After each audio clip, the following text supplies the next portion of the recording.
Hello. What's going on, dude?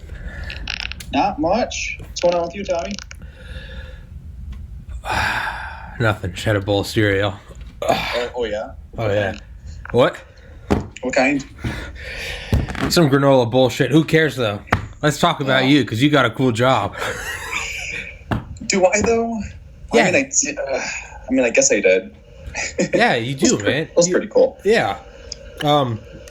I don't know if you want to introduce yourself or if you want to not have your... Yeah, no, I'll introduce myself. All right, My name's Brad. All right.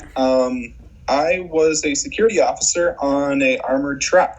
Specifically, I was a crew leader, which is pretty cool, I guess. Yeah. Yeah. Mm-hmm. So when did you start? When did you stop? Why did you stop? Do you play Grand Theft Auto? I started because I thought the job was cool. But there's always that general saying of, follow the money. Yeah. And that's what I did. Yeah. Legitimately, I followed the money. Started in early 2013, I believe, and quit first week into 2019. Why'd you quit? Why'd you quit? Man, it really just went downhill. Oh, shit. The company started to prioritize profit over safety. That's what it really came down to. I've had a few close calls and attempted robbery. We'll talk all about that. Yeah. But Yeah. it was just, I really think what really sent me over the edge was I had an incident when I was delivering money. Okay. And what happened was I was waiting at the back door because that's what we do. Mm-hmm. We go through the back doors out of the public eye. Yeah. And what happened was an employee actually answered the door with a monkey wrench over his head and started walking towards me. And oh, fuck. If you were in this situation, there's no need for a monkey wrench. Especially if the armored truck is there. Mm-hmm. And the only thing I could think of was bad things. Like, this guy's trying to hurt me. Absolutely. So what happened was I jumped back a few feet, and I asked him to drop the weapon. Mm-hmm. And when he saw me reach for my firearm and put my hand on my gun, that's when he kind of took a step back. And he finally realized what was going on. And I asked him, seriously, bro, like, are you serious? Yeah. And he's like, nah, just playing. And when I submitted that incident report to my branch manager, he swept it underneath the rug. I mean, he actually kept it really hush-hush. There was no internal investigation. Nothing, man. Jesus. Right? Yeah, I mean, like, I can get, like, if I knew you and you were my friend, and, like, we knew each other very well, yeah, I could see that as, and I always kind of go over with that stuff, too, so that's something that I would definitely do it, make a joke of, like, kind of like the comical, got the weapon right here, like, yeah. But even then, I don't know, because it wouldn't be like, like, again, if you were like my best friend and like your dad owned the bank or something, maybe, but no, I mean, you don't know this guy. He's walking out. That's not something like, it's not like you don't pull that. You really don't joke about those situations. No. I mean, you can't really joke about those situations. No, and you're in an armored truck for a reason.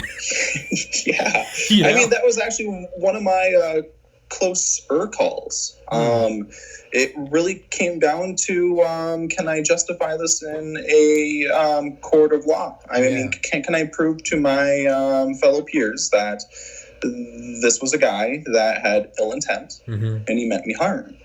And it really came down to the question of shoot or don't shoot. And I could have been justified because I can articulate it quite well. However, there's that human side of me. I mean, I don't want to kill anyone. Yeah. I just want to make it home. Yeah. I mean, seriously. I mean, there is a lot of gung-ho things in the industry, like, oh, yeah, I can't wait to do this, or if this person does that, I'm going to do this. I'm not like that. Yeah. Absolutely not. No, I just want to give them their money and go. Yeah. Yeah, and it's not your money. It's not like... No. It's not like these are your casino winnings. You're about to go retire to, French Polynesia. Yeah, no, this is not your money. So, And man, do you guys wear body cameras? I feel like that would be... Actually, we could not because of all the sensitive things we could film, like the interiors of going into the bank, vaults of safes. Okay, well, I mean, banks and stuff. Okay. If we had cameras, it would show like direct procedure of what we're doing, and it could maybe catch a serial number or two, and that is pretty bad. Yeah. Now, did you ever have any? So let's just, for the sake of it, let's just entertain this idea. So your boss swept it under the rug. Now, is there any case ever of the security company robbing itself? Because who knows the routes better than you guys? Who knows the best way to do it and make it look like a true? Absolutely. There's plenty of cases, not at my branch, but at other branches where, employees have robbed armored trucks just because they do know the ins and outs. Not necessarily so much money, but there was an interesting case of theft where a supervisor took one of our gas cards. It issued debit cards pretty much, but it's the corporate account.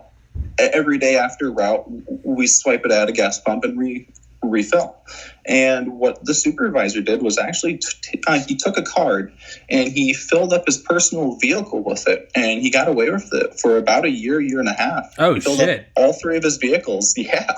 Oh, I thought you were saying like one time. I was like, yeah, that's shitty, but okay. No, this was he was living on the dime. This was quite the long time. Corporate didn't really catch on to it for a while. Damn. I was going to say, it's got to be hard to get away with, because, I mean, all you got to go is go to one of the local gas stations and be like, hey, can you, run this thing? You look at the cameras, and it's like, well, if it's not like an armored truck that almost blocks out everything else the security camera sees, then that's not it. Yeah, absolutely. There's some sort of formula that the corporate uses because you have to enter in the odometer mileage every time you fill up. Yeah. So when they see that numbers are off, or if an armored truck's using more gas than usual, they tend to investigate it. Yeah. Now, I don't know what you can and can't answer. So if you can't, just say you can't. I will do the best I can. All right. Yeah, dude. I had a military interrogator on 3 days ago from the air. That episode was awesome. Yeah. Thank you. And I was like, yo, can you talk about it? And he was like, no, actually, no. And I was like, okay. Wish I could. Yeah. And there was another one where, they've said they can't really say. It's not like they say anything to me that I have to edit out. You might say something, and I edit it out, and no one would ever be the wiser. And I mean, totally. I edit out bathroom breaks, But, dear cat. Yeah, I'm sorry, man. No. I had a guest on this morning. It was a fashion photographer, and her cat kept jumping in. She was like, "Sorry about my cat." I was like, "Dude, more guests than not have a cat." We'll see. I have a Bengal, man. He's absolutely awesome. He was quite expensive, but he's very vocal, and he just runs around, and I just kind of put him into the other room and thought that he'd be okay, but apparently not. Yeah, man, you can let him out if you want. I don't care, dude. No, it's okay, man. I had a guy that 3D prints rockets, and he works for NASA, and even his cat was crawling all over his shit. I was like, it really is like a universal. It really is a universal thing. So say what you can and don't what you can't. What are, just have my own, just as you can tell, the podcast really has no general scope. It's just stuff I find interesting. So I'm just going off the top of my head. Yeah. So the armored truck, I mean, how armored is it? Where windows, tires? Can you talk about that? I don't want to give away specs, but I just I'm thinking of that. Yeah. Hold this. I will tell you the information that's made public, which is actually quite a lot. I was pulling up specs for a couple armored trucks while I was in the industry. Yeah. And I thought to myself, they really list that on their website? Wow. Yeah.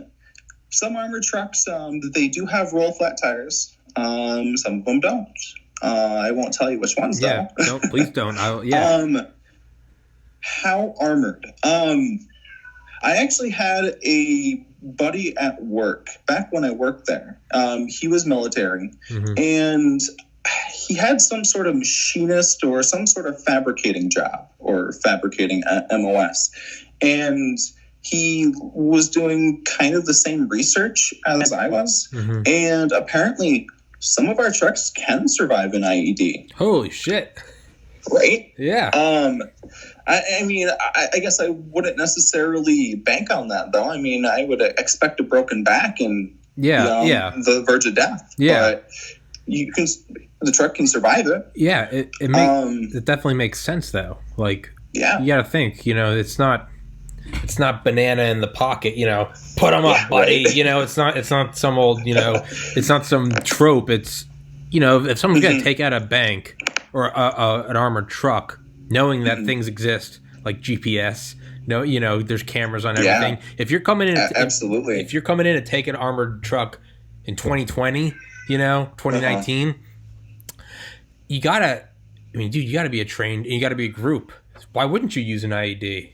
You're not stopping that thing. What are you gonna unless you got a Hummer? I mean, there was a case up in Canada that one of the branches that my company has up there, one of their armored trucks was taken out by an IED, which is actually quite interesting because Canada has some very restrictive explosive laws. Yeah. More restrictive than the United States. Yeah.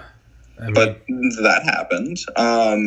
Didn't really look into the details because there really wasn't any. But yeah, there was an IED up in Canada. That was 2 years ago, I believe. I mean, yeah, that's what I'm just thinking something like, I don't know. I think there was a case in like the 90s or something where these like Army Rangers, they like robbed a bank, and I think they eventually they got caught. I think the military came in and investigated it, and wrong people to fuck with. But what better way to do it? I mean, what better, it's a team. They understand the line of sight. They understand moving as one unit. Like, what better way? Expert marksman, explosives. So yeah, IEDs. I feel like that would just be par for the course. Yeah. In all honesty, I mean, we're taught, if it's a professional job, and you can clearly see that there's more than three, they've clearly planned this for a while, and you should probably try to escape, or you should really think about surrendering, because granted, the armored trucks are armored. I've done some ballistic testing on the glass and stuff, and they hold up quite well. Yeah. However, they're not invincible, man. I mean, after 10 rounds of certain caliber, I mean, it goes straight through. Yeah. And as rounds go through, I mean, glass is kicked up and stuff. It's just not a great situation you want to be in. Yeah. I mean, yeah. This isn't a head of state vehicle, where they're going to be taking 50 cows and nothing's going to happen to it. We're certainly not the vice president and the president, man. Yeah. You're not in the beast, that limo, but correct. I feel like, I'm thinking you said it, and I guess I never really thought about it, but you said seriously consider escaping or surrendering. In my mind, I'm surrendering immediately. Like if it looks like a coordinated attack. I mean, this is just me. This is why I don't drive armored trucks. These aren't my millions. This is. I'm making X dollars a year, dude. I got the dental's okay. Like, it's, right. And here are these guys that are clearly X, whatever, Delta, Spetsnaz, whatever special ops, or just they're well-trained guys that don't give enough, that they don't care enough that they're using these weapons that are probably illegal and explosives that are absolutely illegal. Yeah. Man, if I'm in danger, what's up, guys? Yeah, well, I mean, I would be afraid of, ex-military, special operations. However, I'd be terrified against ex-employee. That would really freak me out. Yeah. Think about it. If it's ex-military, you don't know that person personally. However, if it's an ex-employee, do you really want to pull the trigger on someone that you had fun with while they were doing the job? Yeah. Yeah, that's to me, that freaks me out. Well, not only that, if it's an ex-employee, them thinking about you, are they disgruntled? Absolutely. And you recognize them. They can't. Yeah, that's a hairy situation. Yeah. With armored trucks, I was thinking, there's a military surplus of MRAPs, mine resistant armored person ambush, something. These huge trucks that are basically the middle ground between Humvees and tanks. They have the V bottoms for blast to go up. They don't survive. The tires get blown off, but everyone inside survives. I feel like it would make sense that could be used as an armored truck. Or are those not street legal? Or so I really think you're giving too much credit to how much money a branch could make. Okay. Is it a lucrative industry? Yes, you can make a lot of money if you're thinking of the business side. But with maintaining these customized vehicles, it takes a lot of man hours just to fix something very simple. It really does. You damn near need to take the engine out to do something very minor, just because of all the armor plating. Can you give an example? I can't really think of one off the top of my head. Okay. However, I do know that there is a armored truck. It's an International, but it has a Mercedes-Benz engine in it, and there was a lot of fabrication to make that work. Really didn't get into the specifics because it wasn't my truck. However, my truck was a little bit more generic. Okay. The mechanics of it was more redundant. Okay. Less bells and whistles, but still stops a bullet. Mm-hmm. Yeah. I think that's important, right? Yeah. Doesn't have automatic windows, the crank windows, but stops a bullet. Like, oh, okay. Did you know that armored truck windows do not roll down? Oh, Jesus. That makes sense, though. Yeah, right? Yeah, absolutely. Kind of sucks in the summer when your air conditioner goes out, though, huh? Oh, I actually got pictures of my phone because it has a temperature gauge on it. It was 130 degrees when we lost air conditioning. I was driving inside the truck, man. I was driving. It was crazy. I was driving a U-Haul in South Georgia, 2011, moving, and I mean like Boondocks, Georgia. And the crank window didn't work, and the AC was sputtering on and off. I would just stop every 10th exit just to open the door and just kind of let some air in, just because it was like, dude, I'm gonna die in this thing. But the only thing we had was there were two vents, and they're on the top of the truck. They're like a 2-inch wide by 4-inch long sort of vent, and we would open it. That was our only source of real cooling in those situations. Oh, Jesus. Now, did you guys ever transport anything other than money? Art, haven't had artwork? The pleasure. Okay.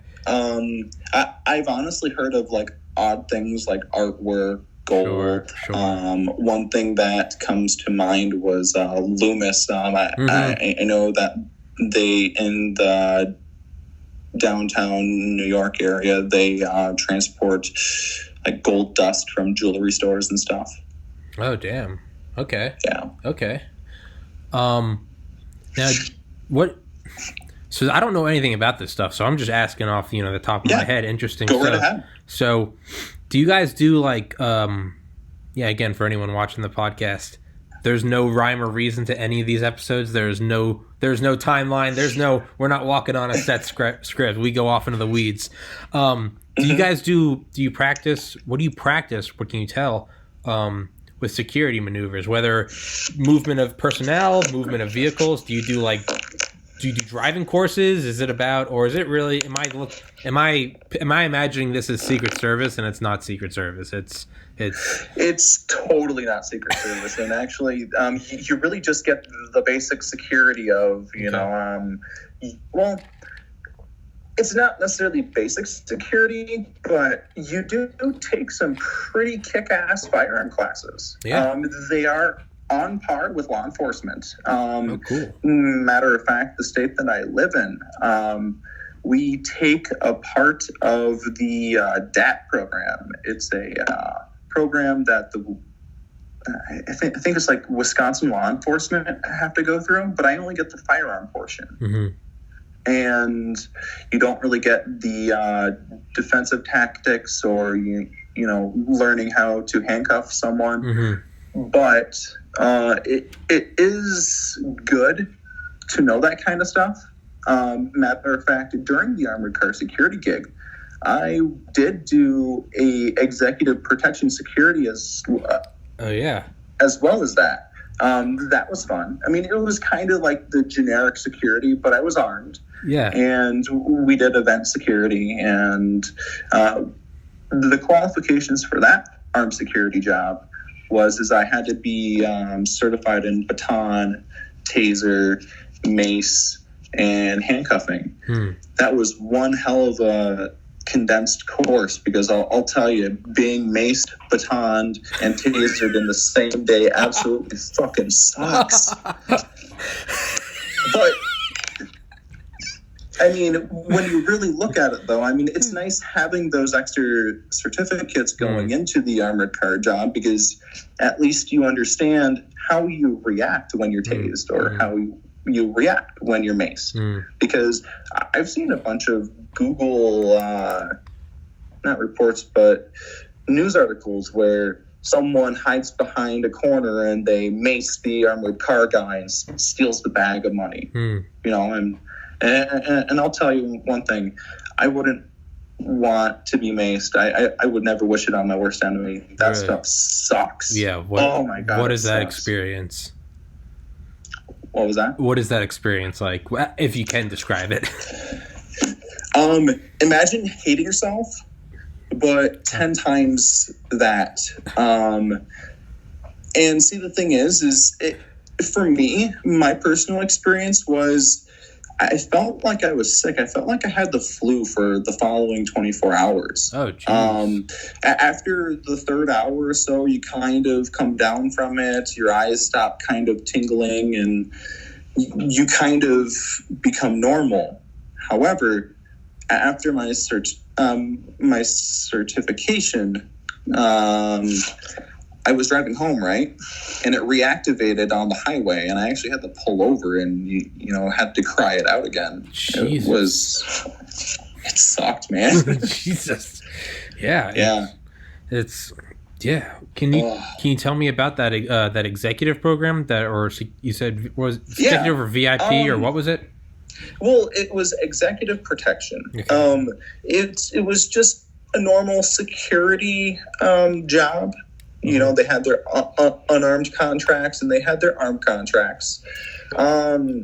Most of the armed contracts was kind of like a private policing done for homeowners associations. Mm-hmm. And what we would do is we would patrol the general area, make our observations, check in with clients if need be.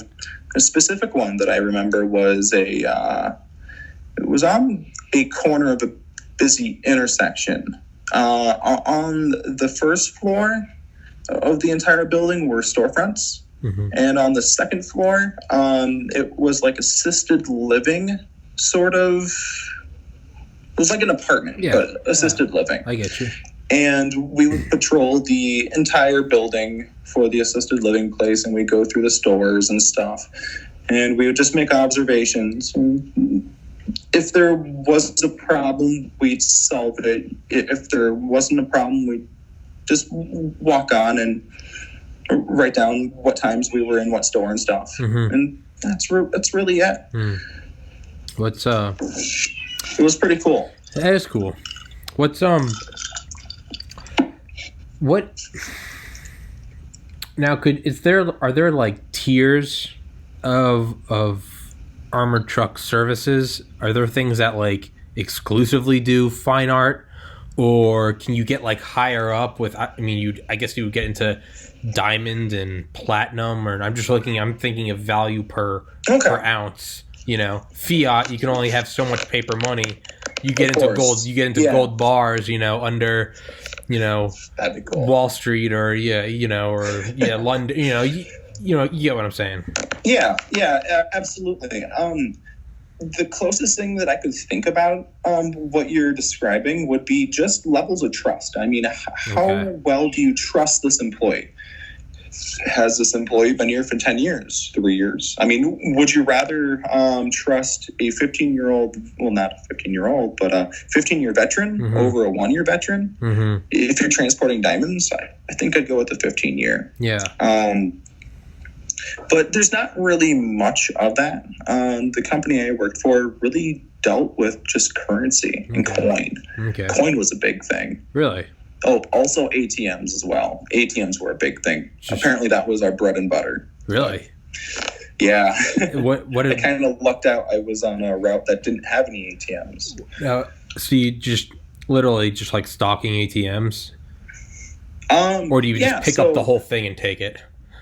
Wouldn't that be nice? Yeah. Unfortunately, ATMs are bolted down to concrete. Okay. It's really hard to just, take an ATM. Yeah. I've actually seen technicians drill and use a bunch of saws against an ATM, and it still took an hour and a half, 2 hours. Jeez.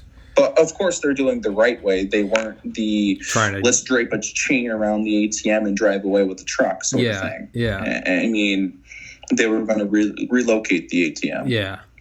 But as far as tiers, and I really think it's just all about trust. We did have a Federal Reserve route. Really? That was where the big money is. Yeah, absolutely. That's the national coffer. So I'm going to give you a very vague number. Okay. Upwards to $321 to $350 million. That's what was transported on that Federal Reserve route. And I've been on that route. Is that like one truck? It's a pretty cool route. Oh, yeah, absolutely. It's one truck. It's a much larger truck than normal armored trucks. I mean, are there different are there different sizes? Oh, yeah. Oh, absolutely. Oh, let's get into that. Yeah. So the smallest ones that I've seen, have you ever seen those smaller sort of FedEx trucks that are made by like Mercedes-Benz or made by Ford or something like that? Kind of van-looking ones? Throw a bunch of armor on that, and that's the smallest armored truck that I know of. Okay. The larger ones are sort of, they kind of look like ambulances. Okay. They're based off of an F-350. Okay. They have, just the normal cab of what an ambulance looks like, but then they have this big square behind them. Yeah. Small. That was my style. Okay. I had that one. Okay. And then you had the bigger, boxier sort of Brinks or Dunbar looking armored trucks. And then the largest one, it was a Class B driver's license with air brake.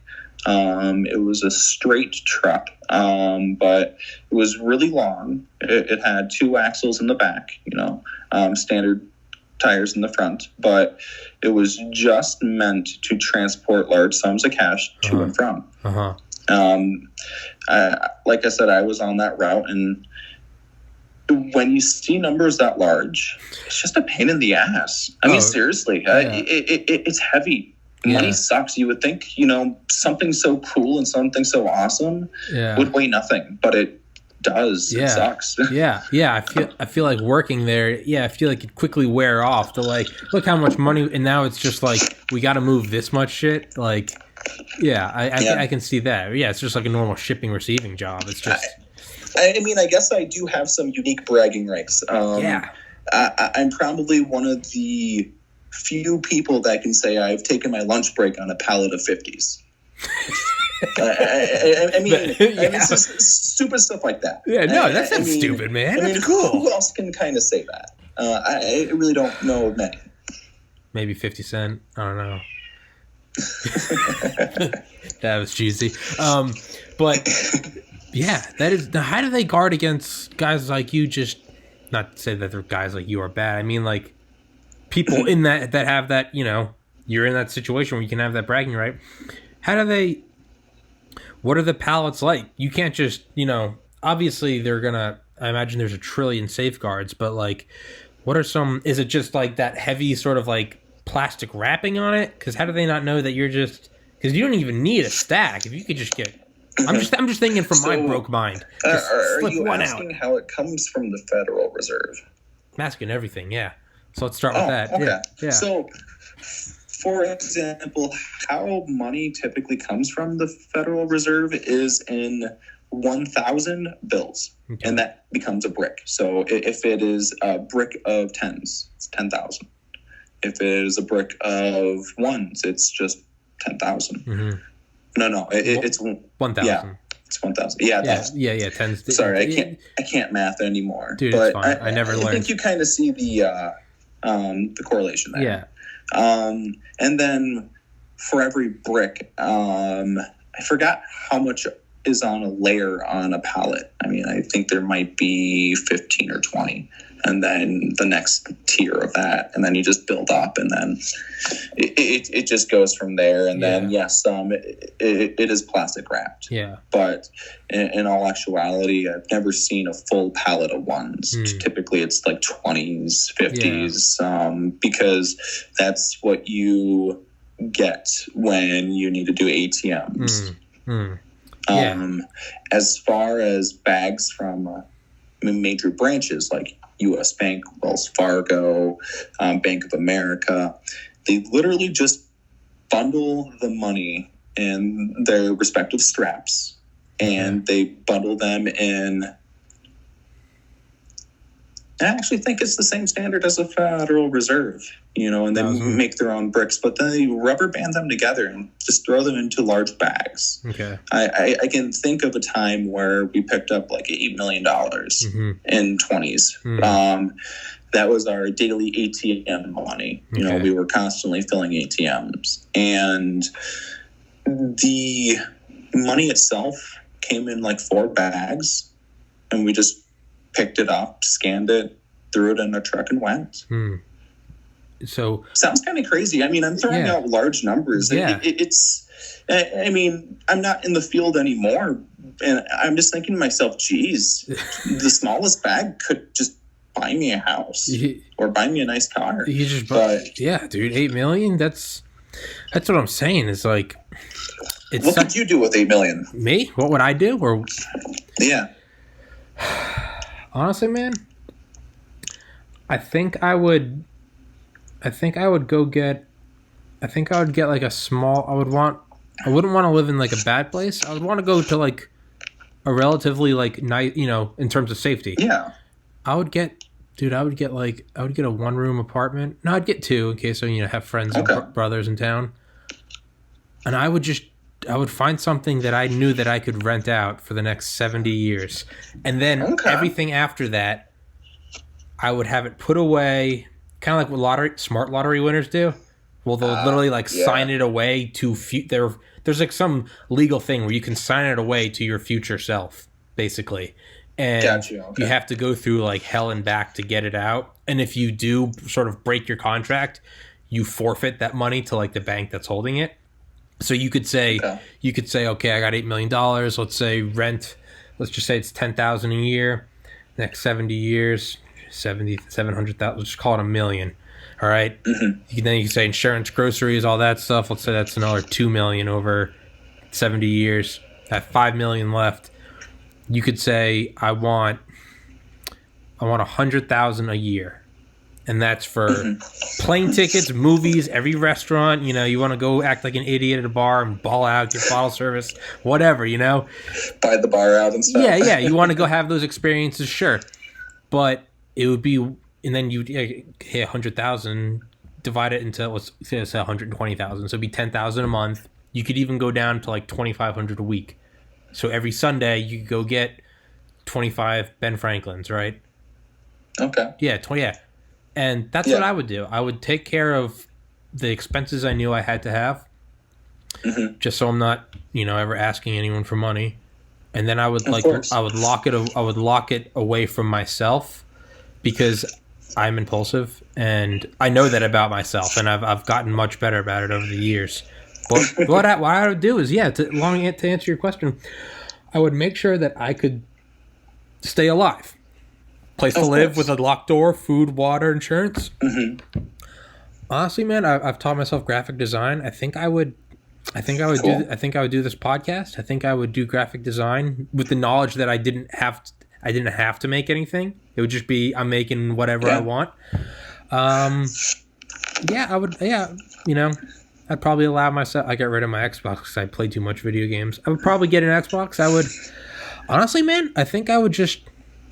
What I would do is I would get rid of the anxiety of do I have enough money to survive? I would get rid of the anxiety. I would probably still go try to build this podcast into something, or build graphic design into something. But it would be nice knowing that, like, no matter if I failed, I had my own.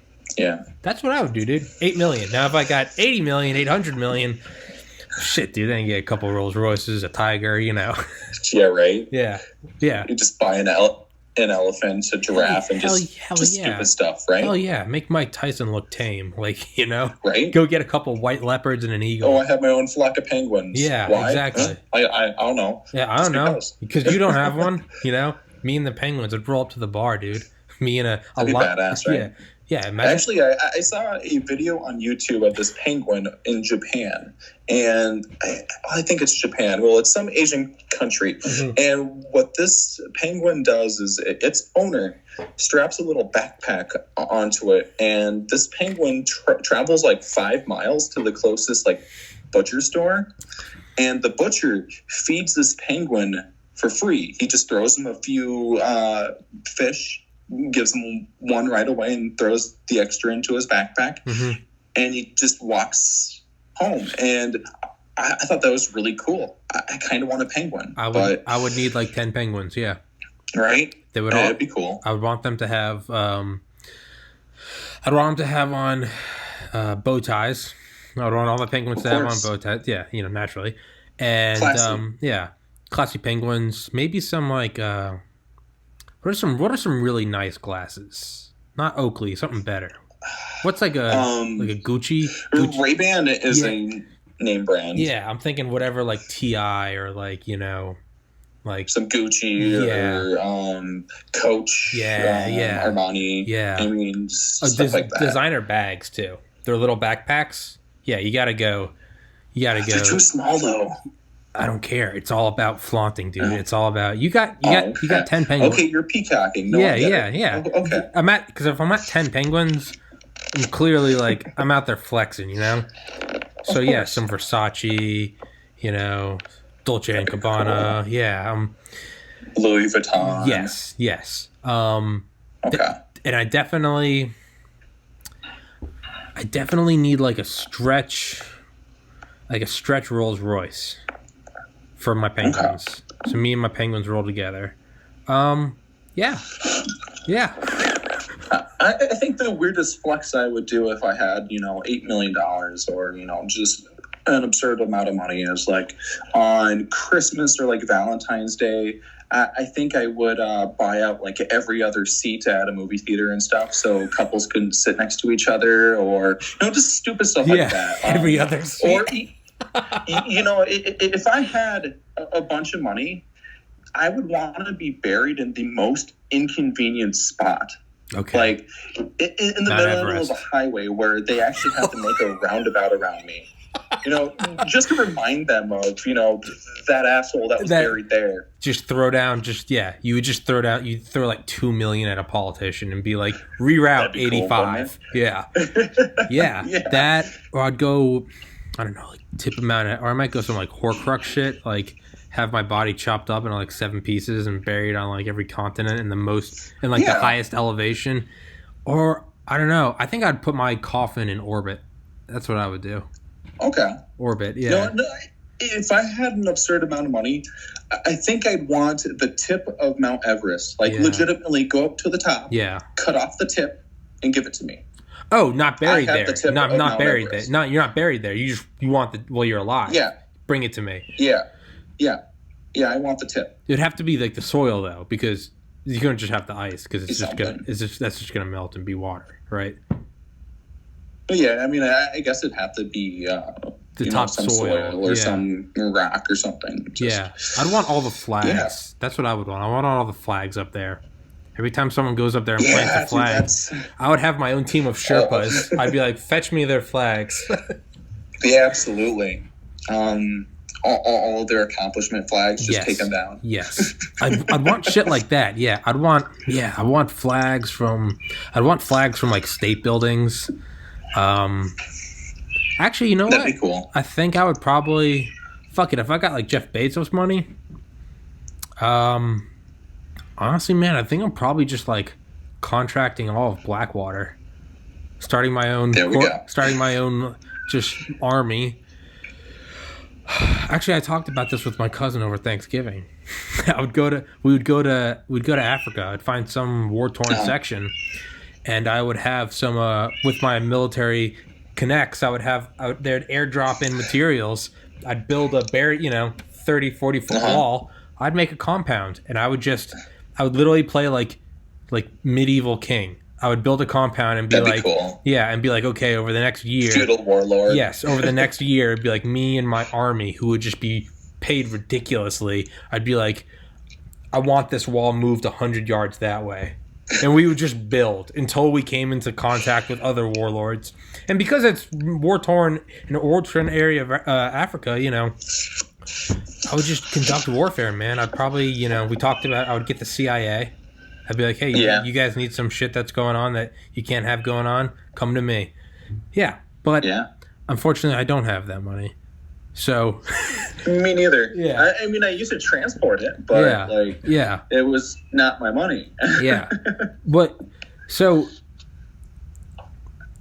it's, how do they guard? So they guard against stuff like, not that I wouldn't like to talk about penguins forever, but it's right. I would love to have what I would do is I would buy out entire stadiums during shit like the Super Bowl or World Series. Yeah, right. Just buy out the entire Super Bowl. Every seat empty. Sucks to be everyone. No one's there, and it would just be the Super Bowl with just no crowd. How eerie would that be? World Series. Or how about this?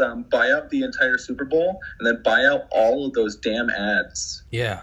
Just clear airwaves. Just so there's no ads. There's no. It doesn't cut. Yeah. So it's literally just like, all right, they call the timeout, and it just shows them walking. There's no crowd. It's just kind of silent panning. Yeah, and I would buy out the announcers too. No announcers. So it's just that'd be cool. It's just a Super Bowl of you just hear the players hitting. It's just no announcer, and the game just ends, and then that's it. That's what I. Yeah. That'd be cool. Yeah. Or I'd get like Gilbert Gottfried to like announce it. Someone with a really annoying voice. Like, I can't even do his voice, but something like that. Throw in Nicki Minaj and stuff and just cringe. Yeah. Or I'd put like Matt Stone and Trey Parker, like the South Park guys. I'd have them voice it. They'd be doing like Butter's voice, like, okay. Yeah, like Emma, yeah, you guys. Like, what? What, Kyle? Okay. That'd be great. All right, students. That'd be great. Mr. Slave, yeah. But they obviously there's GPS in the cars. There's there's ways to obviously make sure you aren't stealing. How big is a brick? Can you show imagine me? buying. Actually, imagine buying a PlayStation 4, the box that it comes in. Okay. It's roughly that. Okay.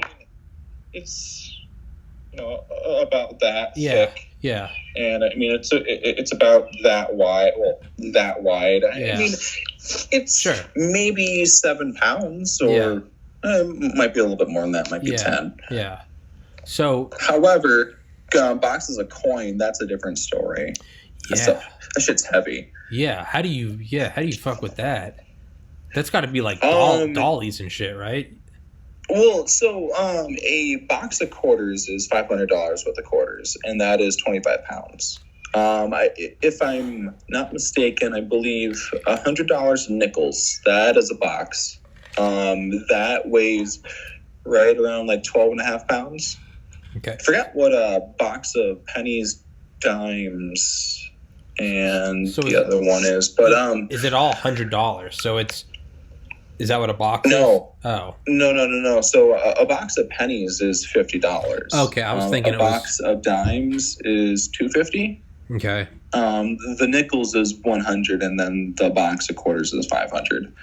Okay. Did you do stuff like half dollars and whole dollars, or like the second away coins? Absolutely. Yeah. So the dollar coins was 1,000. The half dollars, I honestly don't remember. Yeah. Yeah. Makes sense. Yeah. But how do you move those? So we actually just throw it in the back of the armored truck. We stack it the way we need to, typically by customers. So, if a customer is ordering 25 boxes, we'll try to keep that separate from other clients. Okay. It doesn't necessarily stay as, 20 boxes of quarters here, 20 boxes of nickels here. We do try to keep things together. And one guy hops out, he loads it up onto a dolly, and he wheels it in. And so, that's typically what it is. And do you go in with him? Because if you're pushing a dolly, I'm thinking you're not in a spot to grab your firearm if you need it. So do you have a guy with free hands following? Yeah. Okay. Absolutely. I actually operated a 3-man crew. Okay. We had the driver. Leave one in the truck. And then, and then the one in the back. And then I was next to the driver up front because I was the crew leader. I knew the ins and outs of everything. I used to be a messenger, so I know the ins and outs of all the contracts. But I was truly the brains of the operation for the truck. And yes, I would actually get out and help my messenger, and I would face away from him as he was stacking coin or he was putting cash into his bag. And when he was done, he would close the back of the armored truck, and we'd go in and service the site. That's pretty much how it worked. Now, how do they? So a pallet is wrapped, but are bricks wrapped? Bricks of paper money. Paper money. So it really depends on the brick itself. If it's actually been from the Federal Reserve or not. If it's from the Federal Reserve, then yes, it's actually wrapped, and it's actually packed better than how drug lords pack cocaine. It really is. Really, it's really neat. Yeah. You take off the outer wrapper, and it's saran wrapped, and then you take off the saran wrap, and then it's in just this vacuum sealed bag. It's packaged very neatly. Grade A work. Seriously. But say if it's from a bank branch itself, it's not necessarily in a brick. It's typically just strapped and held together by a rubber band or two. So something like that, how do they protect against someone just not even getting greedy and taking a brick? Just pinch off one bill. If you can grab 150 or 100. I mean, there's food. Mm-hmm. Like, you know, how do they protect? Is it serial numbers they look at, or is it just serial numbers? It's chain of custody as well. I mean, everything is tracked. Everything is tracked. If it comes from the Federal Reserve, you get documentation showing which serial number to which serial number. However, if it's from a branch, then you don't necessarily get the serial number from serial number. It's just odd serial numbers stacked together. However, the bags themselves that they come in are very tamper evident, and they're very temper resistant too. That reminds me of a story quickly. Let me digress for a moment. So my younger brother, he was 17 at the time, and we had a bunch of this tamper evident wrapping paper, pretty much. It stretched to no God's end. Seriously. I mean, you could take a square inch of it and stretch it, 6 square inches. It was just that stretchy, but before it snapped. And what I did was I took 6 rolls of duct tape, and I just took a bunch of this wrapping paper, and I wrapped his Christmas present in it. Man, he honestly struggled for a good hour. It was nice. I mean, it was very gratifying. But so it was really nice. But back to the wrapping paper itself. I mean, it's very stretchy. I mean, it's gray, and then when you stretch it, it turns to like a white. It's just stretched gray. Yeah, so I mean, you can clearly tell if it's tampered. So I mean, there's a lot of tamper evident technology. I mean, you can't cut anything and get away with it. You can't just like make a small hole or small slice here because it just wouldn't work. Everyone would know that you did it. So it's like a bunch of the, I guess, variations of things like a die pack, right? Yeah, absolutely. So die packs are more sort of like the 80s and 90s. The only bank that I knew that used to do die packs was Wells Fargo. But I think they maybe discontinued it. Don't quote me on that because they might still. Not quite sure. The concept of die packs are kind of cool though, right? Like, let's boom. The money awesome. Is gone. I can't use it. But no, die packs are more of like a outdated technology. They more rely on the serial numbers. When you pick up money from like a bank, you actually have to sign a document saying that you certify that the bag is sealed in good order. There's no punctures, there's no tears, there's no holes. Now, if you deliver that bag to your branch or to somewhere else and there's a tear and everything, that person's going to reject it because the chain of custody is bad. And who does that fall on? Well, the person delivering the money. So then there's an investigation into the person delivering the money. And then, you have to write an incident report or you have to explain why you're trying to deliver a bag of money that's tore open. And that's never easy. Absolutely. Dude, feel free to, I feel bad. Feel free to let your cat out. It sounds like he's going crazy. Dude, I know. Like, dude, you can let him out. I don't care. Yikes. Tell him to join the podcast, dude.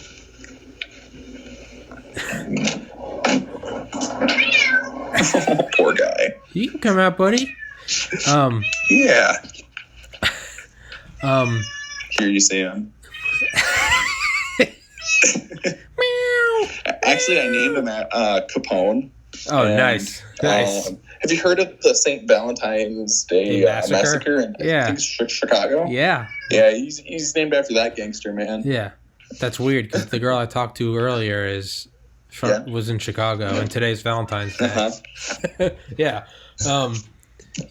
No, dude, there was a kid that was in my older brother's class when I was in like 3rd grade in New Hampshire in the 2000s, early 2000s. I think the year 2000. His grandfather was Al Capone. That's cool. So with the tamper evident, Yeah. so it changes color when it stretches. But could you? I mean, obviously they would see in the chain of custody. Someone would be like, "This is torn," but Yeah. I feel like it would be easier to get away with a tear than a color changed stretch. Let's say it's Friday afternoon, they just fuck it, whatever, sign it, and they don't see the tear. That happens more times than I want to admit to. Oh Jesus!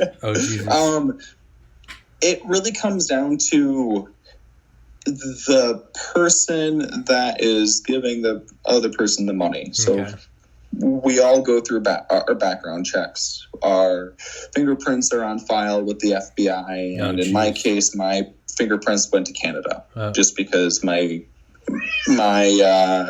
company is Canadian based. Okay. So, you really can't get away with it. But the bag itself is a very stretchy plastic, but it's clear. The tamper evident plastic is used in certain special circumstances. The top of the bag itself is a very sticky, very thin tamper evident adhesive, I'd like to say. And what you do is you peel off like this wax paper to expose the sticky part of the top of the bag, and then you fold it over.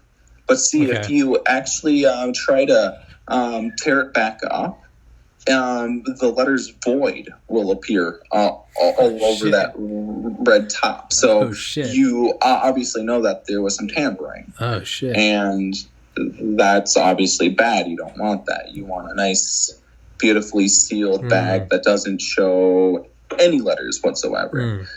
Now, could you accidentally, I'm just thinking of my clumsy ass, like, I worked in shipping and receiving in high school in like 2005, wrapping pallets and shit. Granted, they're door frames, not bricks of cash, but yeah.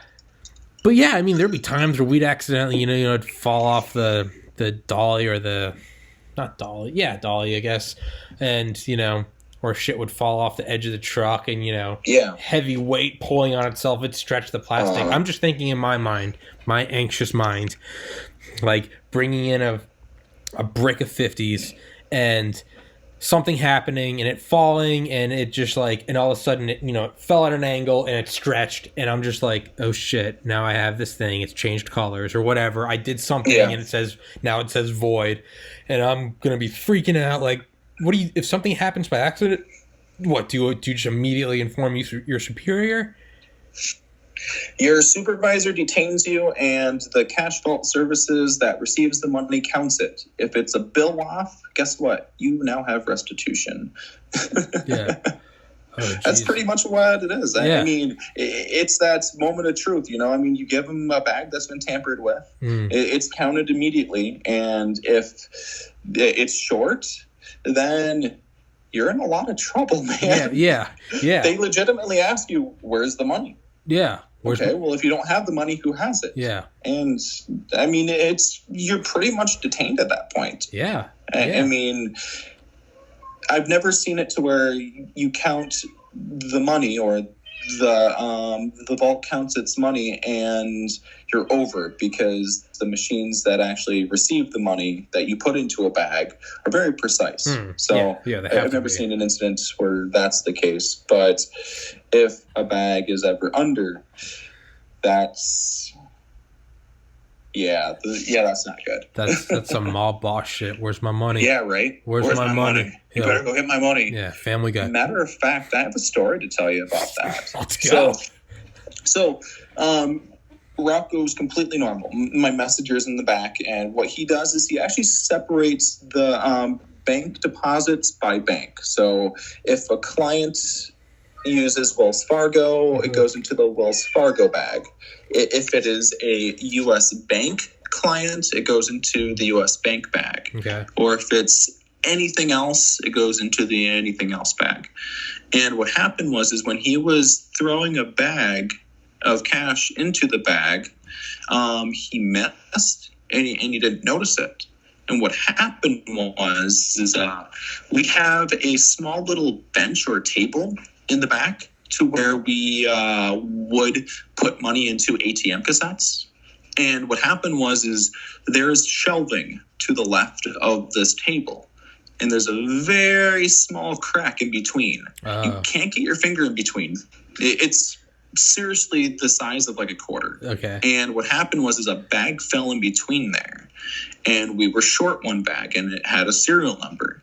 And for one day, that bag was unaccounted for. We had so much documentation because what it looked like was an actual missing bag. Yeah. And that is a very rare occurrence. And that's extremely investigated. And what ended up happening was a supervisor and I had to damn near pull the truck apart to find it. Because if it wasn't in the armored truck, we had to then think, well, looks like that bank deposit fell out of the bag back to the truck. And that would have fallen on me and the messenger. And if that happens, then I lose a certain amount of pay per hour, and so does he. Yeah. I mean, I imagine they gotta have. Now was that problem fixed? Like that little slip? Absolutely. We found it, man. I took a picture. Yeah. But like that piece of the truck. Was crazy. Do you what'd you do? Did you like fill in that piece so it didn't happen again? Or were you just aware that spot was there? We put tape over it. I mean, we took some duct tape and we put it over the top of that crack so it wouldn't happen again. Okay. Luckily, it never happened again after that. Yeah. But when it comes to like missing bags of money, I mean, you kind of have to think outside the box like that. You know what I mean? Yeah. Hey, buddy. He's craving attention, man. Dude, it's fine. I get it. Did you ever do anything with like casinos? Like, yeah. So there were actually a few casinos around where I live. Let's see, 1, 2, 3. Yeah, right around 3 or 4 casinos. For the longest of time, the largest one in the state that I live in, we were in charge of all of their ATMs. And I'll tell you one thing, man. Holy fucking money that's put in there. I believe it. Serious, man. Yeah. Like hundreds, 50s, and that's it. Yeah. I mean, that's all the casinos would order. Yeah. But on the other hand, there was a smaller casino that would order just a shit ton of quarters and just coin. Yeah. And man, that stuff was so heavy. A bag of quarters is $1,000, and it comes in, a really big, heavy-duty bag, and it has a handle on it. And we would deliver skids of it. Skids having, I'd say, about 60 bags of per skid. I guess I'd say. Yeah. I mean, maybe more. Yeah. So, let's see. Not so much pennies. Everyone hates pennies. Yeah, everyone also hates nickels. Yeah, I hate nickels, man. Yeah. 25 cents or fuck off. Yeah, right. Yeah, absolutely. Now, did you guys charge differently based on what you are transporting, or is it owned by the bank? Because if you're transporting $100. It's easier to get $1,000 in 100. Just for example, that would be 10 bills versus, let's say, someone needs $10,000 or needs $1,000 in nickels. I mean, that the amount of gas it takes, that's got to be drastically different. So we had no control over what the contract said because, someone else with a bit more brains did the whole contracting. Yeah. Let's figure out how much money we can drain for them sort of thing. Yeah. But for us, we charged based on the minute, and we charged based on mileage and the amount of money we were delivering to and from. Oh, really? Yeah, so for example, if a casino were to pay for 3 hours of service and it only took an hour and a half for that service, we legitimately had an hour and a half to kill. You know, I mean, if that meant, you know, going out to eat, which we never did. Yeah. Or, you know, stopping at a McDonald's or just going back to our vault and chilling for an hour and a half. That's what we do. Rolling up to McDonald's in an armored truck. Right? Yeah. Try to hand a Big Mac through the gun port. Yeah. Right? Yeah. Yeah. That'd be cool. Yeah, it would be. Just put the ice cream machine right up to it. Just... Right? But, I'm sorry, the large pop doesn't fit through here. Yeah. Ma'am, I am in an armored truck. I will drive through this building. What is the mileage like on those things? Man, it's shit. Yeah. For mine, and keep in mind, I didn't really have the largest armored truck. Yeah. Mine was one of the smaller ones, and they actually got the worst gas mileage out of the bunch. I was running 3.5 to 4 miles per gallon. Jesus. Dude, I'm telling you. Jesus, dude. Here's the cool thing, though. So you remember me talking about how my company would issue me like a gas card, right? Mm-hmm. Well, they also said, feel free to use your own personal rewards card. So we would get points on top of that. And at the time, what we would do is we would save up to like 250,000 points. And we buy like $50 worth of Amazon gift cards and stuff. And we just save them up and, you know, buy something cool off of Amazon after a year. That's pretty sick. Right. Yeah, man. Yeah. I think the M1 Abrams tank, I'm pretty sure it gets 2 miles a gallon. But it also has a really huge tank too. Tank as in gas. Oh, yeah, like that. Yeah, but I was just laughing at like yours. You know, it might be 2 gallons a mile actually. Well, I mean, that would make sense because I mean, I think it's some sort of like jet engine thing that they put in that frigger. Yeah. Yeah. I mean, it's crazy, but overall, that thing has a range of like 250 some miles. Yeah, they're crazy. You're right. Episode number 5 of this podcast, that guy that operated M1 Abrams tanks. Yeah, dude. Hell yeah. Dude, he talked about it was so powerful and just so well armored and insulated. He said you actually didn't hear the gun. Right? The primary gun. I was watching something on the History Channel to where they were saying something on the lines of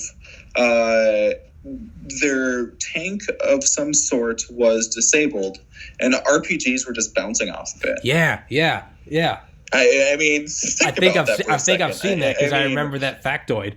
It's like certain tanks, they took something like 17 RPGs and they're fine. Yeah. And it's still classified because it's like, well, they can't tell you how the armor works. Right? Yeah. Apparently some composite armor. I mean, I kind of wish I kind of had that armor on my armored truck. But, I wish I had it on my Civic, dude. Yeah, I mean, who doesn't, you know? Is that what you drive, a Honda Civic? Hell yeah, dude. Fuck yeah, man. You got the VTEC going on. Yeah, dude. I got that puppy can get up to 60 miles an hour in just under a minute, man. Yeah.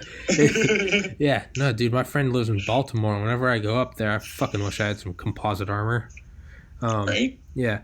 So I forgot to do it with you. With every guest beforehand, I ask them how long are they free to talk, just so I don't hold them hostage. I don't want to like hold you hostage talking because I can keep. Oh no, trust me, I'd let you know. Okay. Okay. How about this?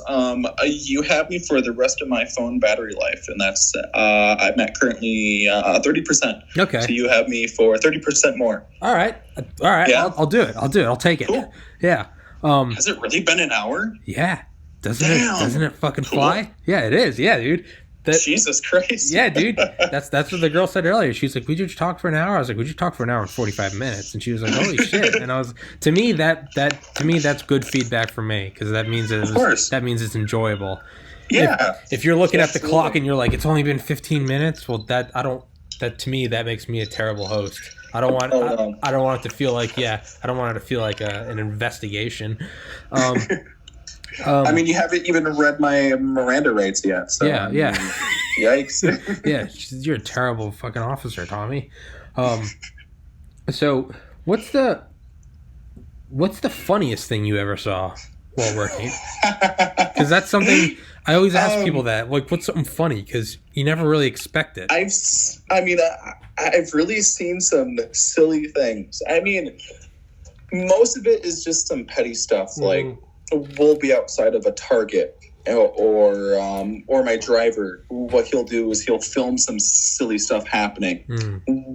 One incident was outside of a Target. He was waiting for us to come out, and he actually filmed these people walking into the sliding glass door and smacking straight right into it, expecting the doors to open. Yeah. And this happened repeatedly. Like, when you see one person smack into the door, there are people behind them that obviously saw the person get hit by the door, but they'd smack into the door themselves. Yeah.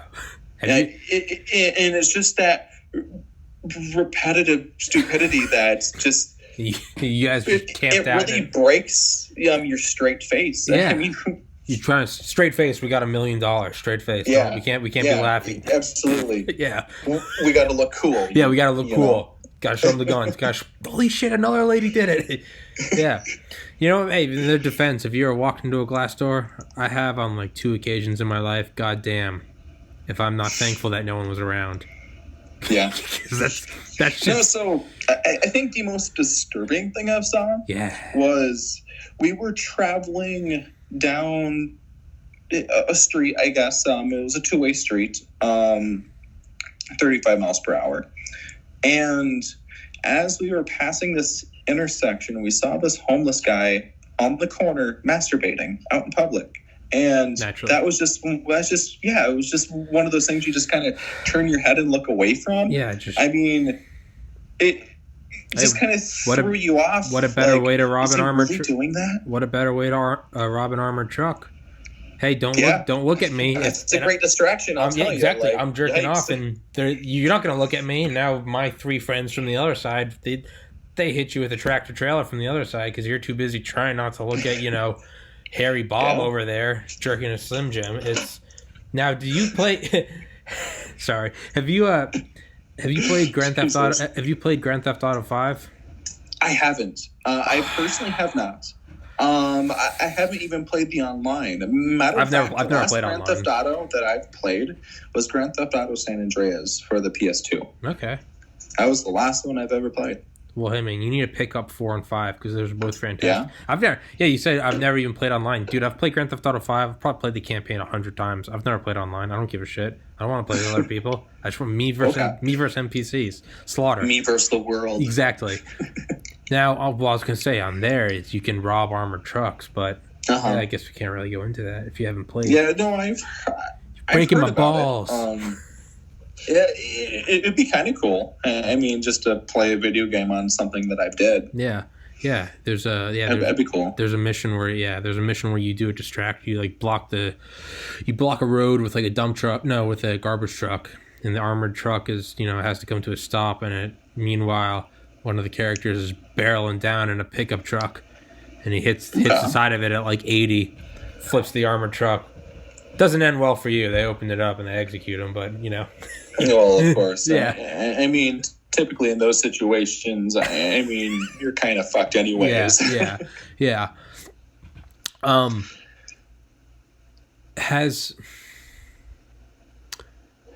What good criminal experiences have you kind of touched on this earlier, but like, has there been attempted robberies aside from just the jackass with the huge wrench? Like, are there ever any, like, are you in contact with the police more than the average civilian? Or is it for you, is it still 911? Absolutely. So, let me give you the example. Sure. I think I was 2.5 years in. I hadn't had my own crew yet, but what ended up transpiring was there was this 2-door car. I don't really remember the make or model. However, what happened was it actually started following us. And after the second stop, I just kind of had that gut feeling of, that's something that we need to call in. So legitimately, the 911 phone call was, hey, my name is so-and-so. We are an armored truck. here is where we are going. This vehicle that's currently behind us has been following us for 2 stops, and we have a bad feeling. Mm-hmm. So we actually kind of lucked out because it took about 20 minutes to get to the next contract. And by then, we actually had a couple undercover cop cars waiting for us. And as soon as we got onto the premise, that car entered the parking lot, and those undercover vehicles swarmed it. And I actually have a picture because armored trucks are secure-ish. Yeah. And I actually took a picture of the cops coming up with their AR-15s. Oh, shit. And they arrested the person in the passenger on the spot because he dropped a pistol. Oh. Yeah, oh. Right? Oh, like dude, the driver fled because one undercover cop car came from the front and the other cop car came from the back, and when the driver saw that, he ran. The driver himself had a shotgun, but he left that. He left that in the driver's seat. Oh shit! So this wasn't just. No, they were going to rob us. Fuck. Yeah. Oh fuck. Woo. Dude. So I mean, close call. I mean, was I actually in any kind of danger? I mean. No, not really. I mean, I kind of let the police deal with it. Yeah. But what if you hadn't picked up on it? Had the police not been there, I mean, what could have happened? I mean, maybe they would have followed us for the 4th and 5th stop and left. Yeah. Or maybe they would have got out and tried to shoot the truck up. Yeah. I mean, I gave the order to not open the truck whatsoever. I mean, just because I didn't want my messenger to get shot while attempting to service. I mean, we're not there to risk our lives. We're there to deliver money. Yeah. That's what it really comes down to. I mean, it's crazy, man. Creepy. That's right. So what if you hadn't? Now, what was it in the? I don't. I'm sorry if you said it. I didn't remember. That's all right. Was this like in the middle of the night? Was it very clear that there's like broad daylight? Actually, right around noon. How did you pick up on it? Was it like spidey senses, or is that something you're trained to look for? I'm just paranoid as fuck. I'm not serious. I'm just paranoid as fuck, dude. You got to be when you're fucking delivering $300 million. Like, yeah, man, it's just paranoid as fuck. Yeah. Jesus, dude. Man, I mean, you recently interviewed a police sergeant, right? Sergeant James Ocero, yes. Yeah, I mean, 21 years or 20 years of service, right? 21 years, yes. Now, I actually watched that podcast a little bit, and he actually picks up on something that I can really vouch for, and that's just the heightened sense of awareness of everything. I mean, when it comes to being aware of your surroundings, I've described it to friends and family as if you drop a quarter in 2 rooms over down the hallway, I will hear it. I mean, if you make the slightest of noises, I will hear it. I mean, it was like this godlike sort of sense. Yeah. You are legitimately hyper aware of everything. I mean, it's really weird to describe it. No, and it kind of seems surreal until you've actually experienced it yourself. You know, I actually talked about this yesterday. I've had on 3 times now Dominic Milton Schott, the author of the Drug User's Bible. It's cool as shit, dude. It's old English guy. Barely understand. Didn't watch that podcast yet. That guy's a trip. But we talked about yesterday. We actually talked about like not drugs. We talked about meditation and stuff. Mm-hmm. And I've been meditating since like 2008. And I've had like 5 experiences or so that were like truly transcendental. I've probably had like 3,000 just like normal good meditate today. Just slow down, you just kind of, I'd say it's just it's almost like a quick like pep talk. You just zone in, you're like, okay, let's not freak out. We're just the self-aware monkey living on a rock flying through outer space. Just not freak out, Let's not freak out. We got a podcast today. But in between those two, the transcendental I am one with everything and just the catch your breath, there's a middle ground. I'd say I've probably had about 30 of those experiences. And what that middle ground is I'd say 30 over 10 years. So let's say 3 years. Haven't had them in a couple of years. But what I would say is they are hyper aware. Like, I remember I'd be meditating in my room in Athens, Georgia in college. And it wasn't just like you're aware of everything, like you're watching your surroundings. It's superhuman. And I've read about it before with meditative states where it's like they talk about it. It's like it's not the normal like divine om. They're like, no, it's this other one. But you'll hear people talk about it like, yeah, like I could see every leaf on the tree. Like I could seriously.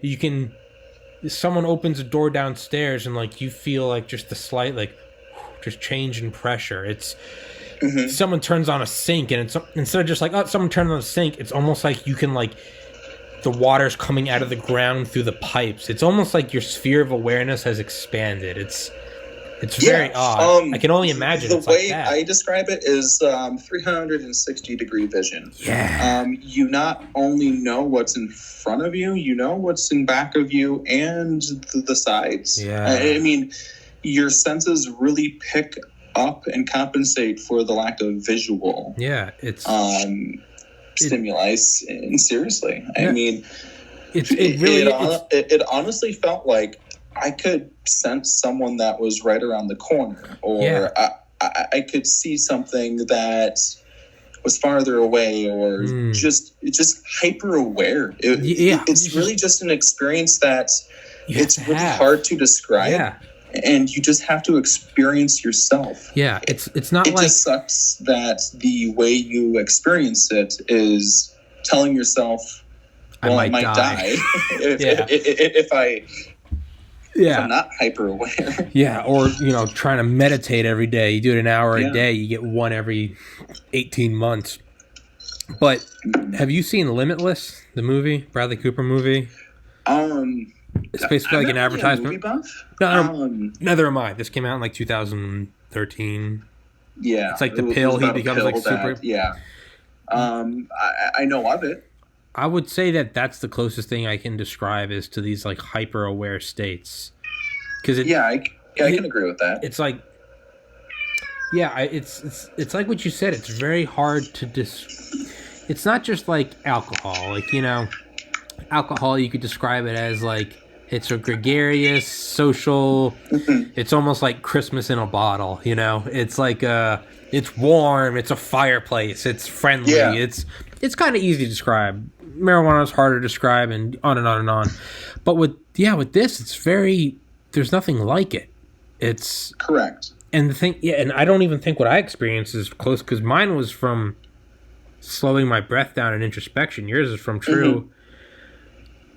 Yours is from the thing danger. is when it comes to just the day by day, you do enough physical exercise to where your heart gets pumping pretty hard. I mean, maybe 90 to 100 beats per minute. But you do sort of the type of breathing that you would do while meditating just to try to bring your heart rate down. So in a really weird exercise way, that's not a word, but exercise-ive way, you are kind of meditating, but you're in a sense of, decent peril and meditation, if that kind of makes sense. No, it does. So I had a guy on, he only refers to himself as T. He sent me his, government documents, Special Forces in Israel. In Sayeret, Sayeret, that's the force, the division. Isn't it crazy that if you were to go to Normandy or Iceland or whatever, he'd be arrested? Yeah. I actually watched that podcast. Oh, you did? Yeah. Dude, that's crazy. Yeah. No, he described it, but it makes sense to me. He's like, they use different bullets, so in the eyes of other nations, they can be held as... Yeah. He's like, even if I have never done anything, he's like, they can look at you and be like, well, technically... you're on our soil, and your nation doesn't. You use hollow points, not whatever, full metal, whatever. So he's like, I can't. I never thought about that, and I was like, shit, you're right. I just thought of it as like, for whatever reason, it seems like everyone over there just fucking hates Jewish people. Every crazy terrorist country. That's how I viewed it. I was like, you just don't want to have. You don't want anyone to know. It's bad enough if they know they know you're Jewish. It's even worse if they know that, hey, you've probably fucking, killed some people in their country. But yeah, he's fucking hilarious. But he came on a second time. That one's good too. Really? Yeah, he came on 2 days ago. Yeah. That one, yeah. Well, I guess I didn't see that one. No, yeah. Jeez, I need to look at that. Jeez. Yeah.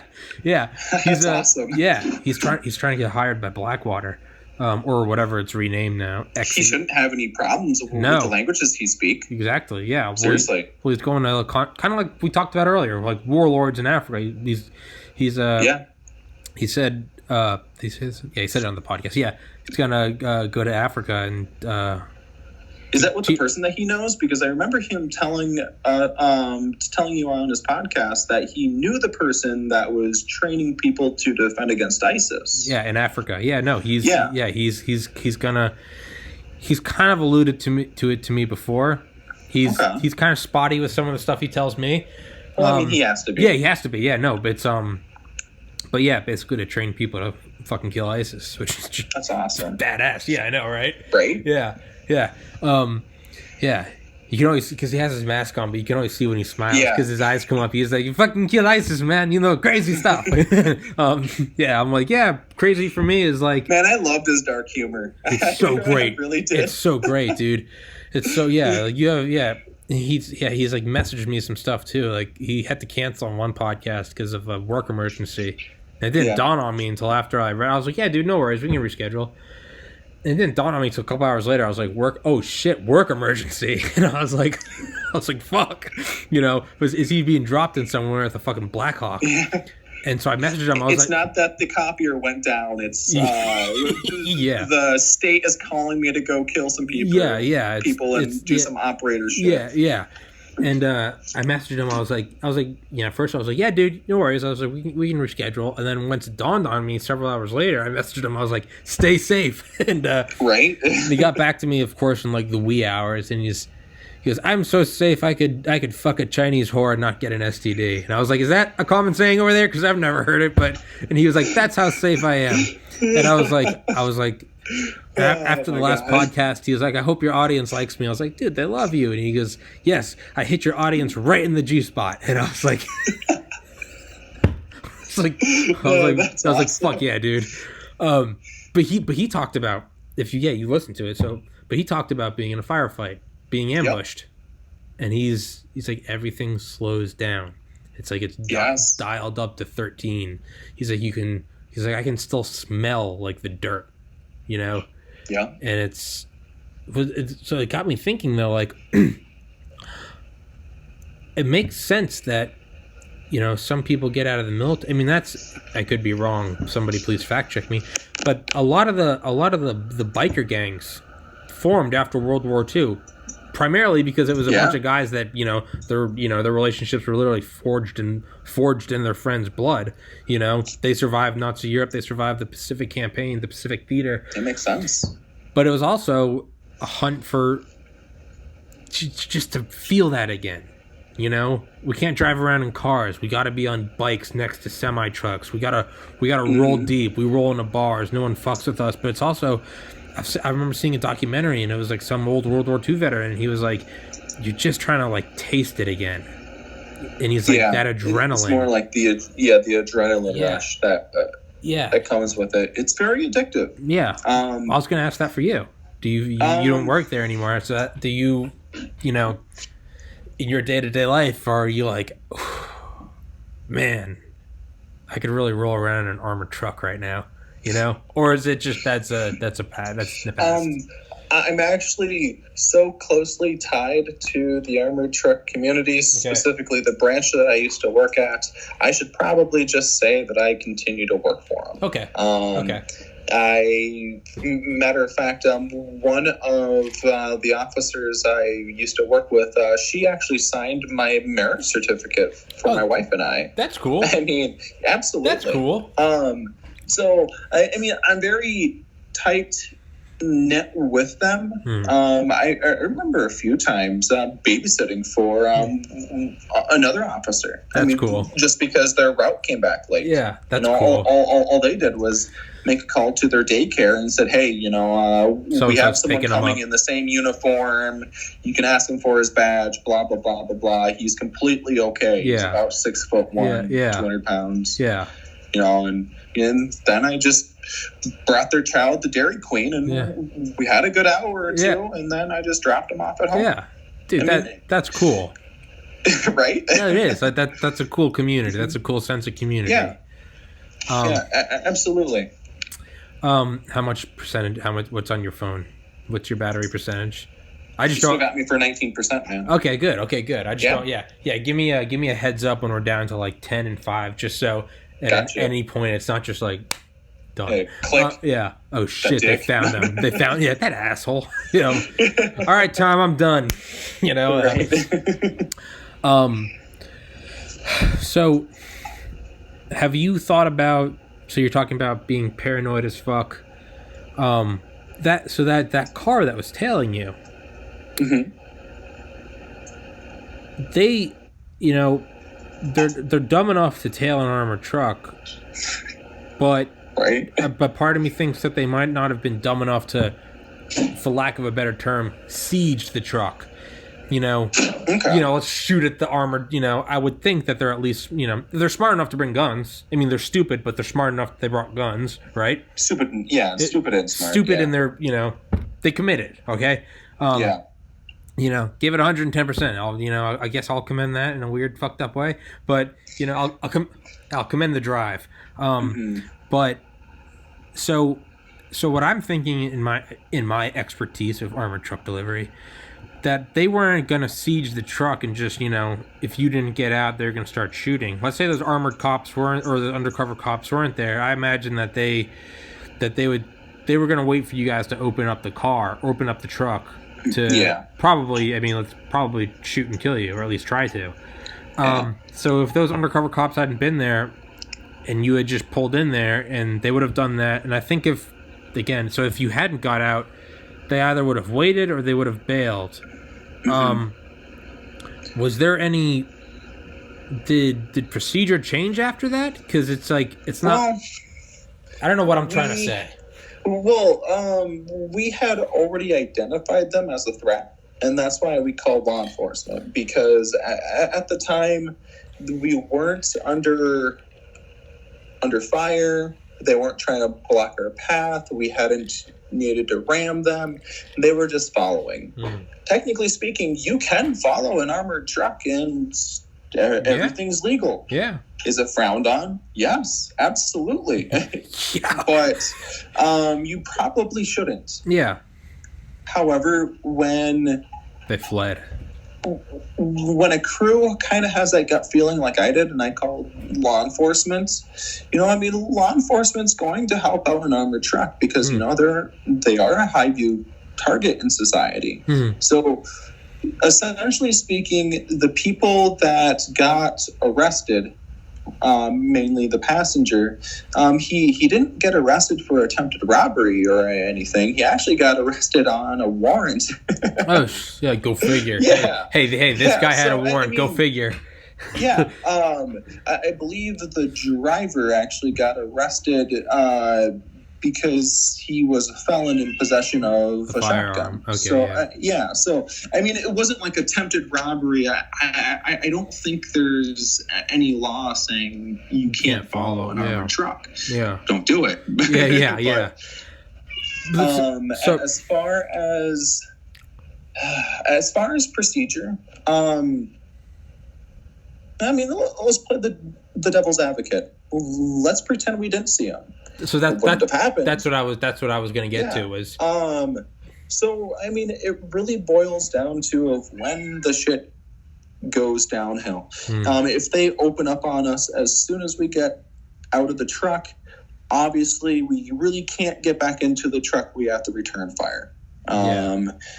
If they open fire on us as we're coming out, I'm going to tell you what I will do, and I will tell you that I will try to get back into the building, and then in that situation, we're supposed to protect the clients.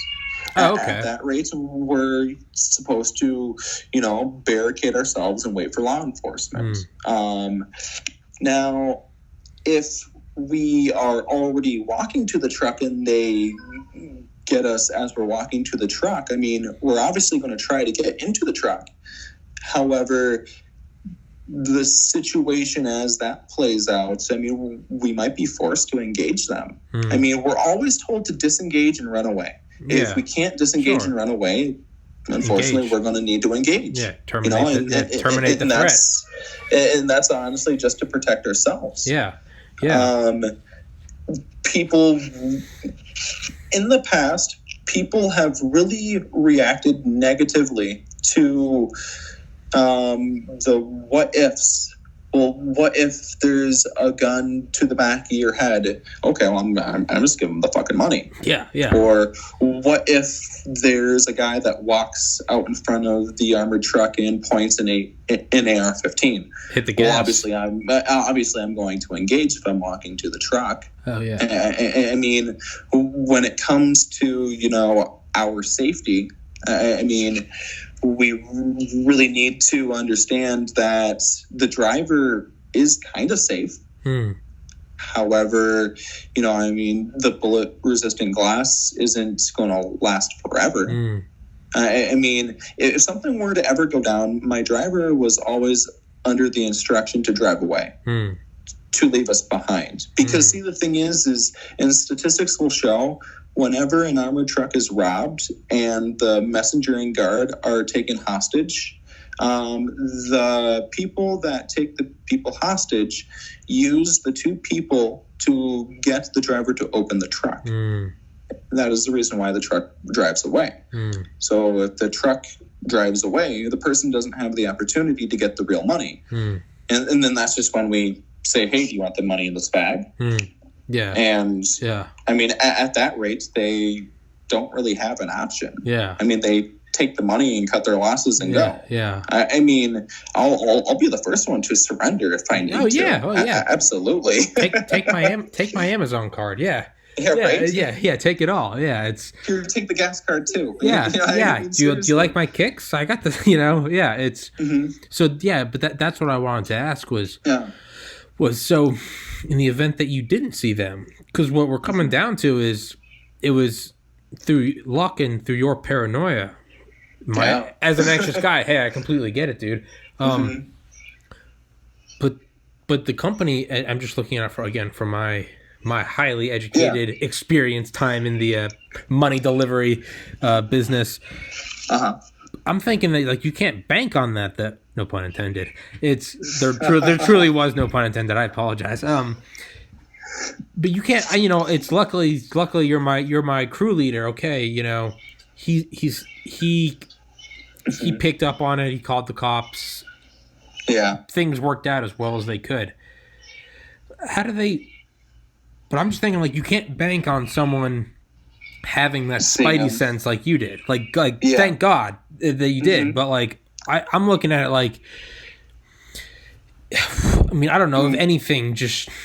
Maybe if I wasn't there, what would have happened? Yeah, is there a way for it I mean, now we're looking at technology that would offset its value, but just, is there a way to, scan cars behind you and be like, this target's been here for longer than normal? Honestly comes to just how observant the messenger and the driver is. I mean, if they're completely oblivious to everything and they didn't see that, then, I mean, who knows? They could have had a closed casket funeral. Yeah. You just don't know. Yeah. I mean, or it could have just went down as the messenger got out, someone opened fired and they got back in and they ran away. You don't know until it happens. And unfortunately, that's the scary part because, I mean, as soon as you get out of the armored truck, I mean, you're completely exposed. Now, do you guys wear armor? Damn right. I'm just saying. Yeah, absolutely. Well, so it's not, you're exposed, but not 100%. You got torso. I mean, you get your vitals covered, but I mean, also keep in mind, you can be shot in the leg and die in 2 minutes. Yeah, femoral artery, you can be done. Yeah, absolutely. Yeah, Andy Stumpf, the SEAL Team 6 guy that was on Joe Rogan.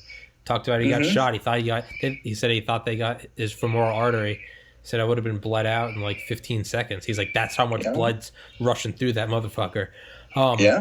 Yeah. So if I'm in your position, I'm thinking that like I'm gonna wear like an EOD suit to work. Helmet. That'd be cool. Glass shield. I'll just walk around like that. Yeah. Get on a Segway. Man. Unfortunately, that's just too impractical, and I'll tell you why. Yeah. On my route when I left, we went through a reroute, which means we canceled 2 full routes, and those contracts fell on to everyone else. When that happened, when this event happened? Say again? Are we talking about when this event happened, when you had to have the cops come? No. This is something completely different. Okay.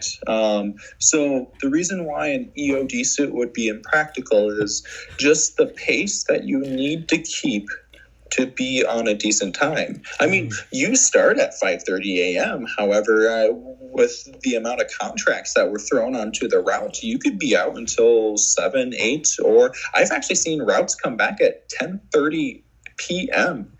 Fuck that. When they start at 5:30. I mean, that's crazy, man. I'm just looking at it like I don't want to be out at dark if I'm in an I'm already an anxious guy, let alone being in a bank truck. Well, and see, the thing is we were prohibited from carrying firearm lights, so we couldn't carry a flashlight underneath our pistol. Why? I mean, we were able to carry just a small flashlight on our duty belt, but when it gets dark out like that, absolutely. There's a hell of a lot more concealment. Yeah. It's everything that isn't lit up. Yeah. It's right. Yeah. It's everything's concealed except for that which is actively being unconcealed, revealed. Yeah. So I don't know if that would. I knew people when I went to the University of Georgia. I knew people that I had an ex-military friend that University of Georgia, like any college, gun-free zone. You can't carry a gun on there. 10 years in prison, $10,000 fine. Yeah, and that's pretty steep, huh? Yeah. Except for the guy that's bringing a gun on, probably is not trying to survive. I had military friends that, in my pre-med classes, all my biology classes, big 300-person auditoriums. I won't even give the slightest detail of who or when because but they would straight up they concealed carry. They'd bring their pistol on. And I remember one of them. Tell anyone who knows about it. Well, I remember I saw one in the bath. He was my friend, but I remember I kind of he saw that I saw it, and I just remember looking at him. I was like, I get it. Like, I was like, I get it. Like, I used to not go into the middle of campus because I was like, if there's ever going to be shooting, it's going to be right here. And I remember the guy saying, like, I would rather have 10 years in prison and get out and still live my life after that than just be sitting. But the point I'm getting at is... Yeah, I guess I don't necessarily agree with the whole 10 years in prison thing. Me neither. I get that it's unconstitutional. Yeah. I really do. Yeah, you're a sitting duck. You're a sitting duck. You're sitting in an auditorium with two exits right next to each other. You got to walk in. Guy coming each side. He can go to Walmart and get an AR. Open season. I mean, what? You got campus cops? Yeah. It's... Now, I mean, I owned a firearm in college. I never brought it on because I just was like... I was trying to get into medical school, and I was like, I can't get caught with a gun, But yeah, you probably shouldn't. Yeah, I had a friend, though, and he was just like, man, Southern, man, I don't give a fuck. Like, I'd rather be judged. What was it? I'd rather be judged by 12 by 6 than carried by 6 or 12. Or 12, 6. Judged by 12, carried by 6. I would rather sit in court than be fucking killed, right? Yeah. I get that. I get it entirely. Point I'm getting at with this is it's like, you're not going to be judged. The only way, unless you're stupid and, reveal it, the only way you're ever going to be judged is if you had to use it. And if you had to use it, chances are you probably saved your life by using it. So I get that logic. If I'm in a bank truck, what you guys are equipped with 9mm, Or do you guys have? Actually, we bought our own firearms. I mean, if we really wanted to, we could carry I think it's like a Glock 22 or a Glock 21, where it's a 10 millimeter cartridge. It's just huge cartridge. Yeah. I mean, I carried a 9 millimeter. A couple of my partners here or there, I mean, they carried 45. However, the 9 millimeter that I carried actually had the ballistics of a 45 ACP. Jeez. Yeah, no, I had some pretty spicy rounds. Yeah, well, that's what I'm saying. If I'm in your position, I'm carrying dual fucking Desert Eagles or those Smith & Wesson 500. You know, those. That's what I'm doing, man. I'm getting a sawed off. Smith & Wesson 500. When you want to kill a robber next door through a refrigerator. Through your when you want to kill someone, when you want to kill a home invader. Next door, you know, seriously, without getting out of your own bed. Yeah. But seriously, that's what I'm thinking. If I'm in your position and I'm like, I am in a position where I'm, you know, aside from being a police officer, I'm putting myself, I'm literally, actually, I'd say there's more incentive for someone to fuck with you than a police officer. Fuck with a police officer. What do you get out of that? I believe so. Absolutely. You have the money. Yeah, I mean, we're still classified as civilians. I mean, we're not law enforcement by any standpoint. I mean, we do have law enforcement training, and we have semi-different roles. I mean, security is kind of governed in a slightly different way because of the board of private detective and security officers in my state. I think that's the board that does it, but they have their own state laws and stuff. So, I mean, we have to follow those. I think I forgot the rest of your question. What was it? I'm sorry. Yeah, so did I. Just carrying a ton of. So I was gonna. I don't think I finished it. I mean, the only time you're really going at unless you're mentally deranged or have a vendetta, you're probably not actively going after cops so much as maybe you've done time in jail and it's just fuck it, I'm not going back kind of thing. Where it's, you know, it might, you know, to you've already served time in prison. It's all in that hell, and you're just like, fuck it, I'm going to try to get away with, and, you know, try to, you know, killing a cop. Then, but for you're not like, you know, you just, let's say you're a cop, you're like, I hope this isn't a guy that's just saying, fuck it, I'm not going back, because now it's him or me. For you, there's reason for them to actively find you, because it's absolutely, you're the meat, I'm a hunter, I'm a lion, and now I'm like, I literally have a price tag on exactly. If I'm a lion, I don't want to try to take down another lion. I will if all else fails. But if I see a big old fucking elephant or something, you know, and that's you, I'm gonna eat for weeks. Yeah. But so that being said, if I'm you, dude, I'm getting a fucking, I mean, at minimum, I'm getting like an 812 like automatic shotgun or something. Like, wouldn't that be awesome? Yeah. Well, speaking of shotguns, back when I first started, we were allowed to carry shotguns. They were Remington 870s. I mean, man, I'll tell you one thing. I mean, I wasn't a crew leader at the time, but it was really nice knowing that another crew leader was protecting my ass with a shotgun while I was pulling money out of a bank or I was pulling money out of a gas station. Yeah. And see, the shotgun itself, I mean, it had double-aught buckshot. I mean, that's 7 or 9 pellets that are roughly sized like 9 millimeter rounds. I mean, just blam. I mean, good per shot. Yeah. I mean, it's great firepower. Yeah. And there was a lot of protest once they took those out of the trucks. Yeah. That's what I'm saying. I mean, that's what I'm. It was crazy. Like, are you seriously trying to jeopardize our safety? I mean, as soon as people start saying that there's no guard outside the building with a shotgun anymore, it's just gonna be open season on us. Yeah. I mean, that wasn't the case. Yeah. But it certainly got more dangerous. Yeah. But not the case yet. It's, you know, so far. It's, I mean, what the fuck are they trying to save? Their public image? Like, well, you know, firearms are... Well, I'll tell you one of the largest reasons why they got rid of the shotguns. And see, we were supposed to keep the shotguns at squad ready And what that was is you had a shotgun loaded, but one not in the chamber. Okay. And then you're supposed to throw it into the rack. Okay. So when you lock it into the rack, there's not one in the chamber, and there's no possible way there can be a negligent discharge. Yeah.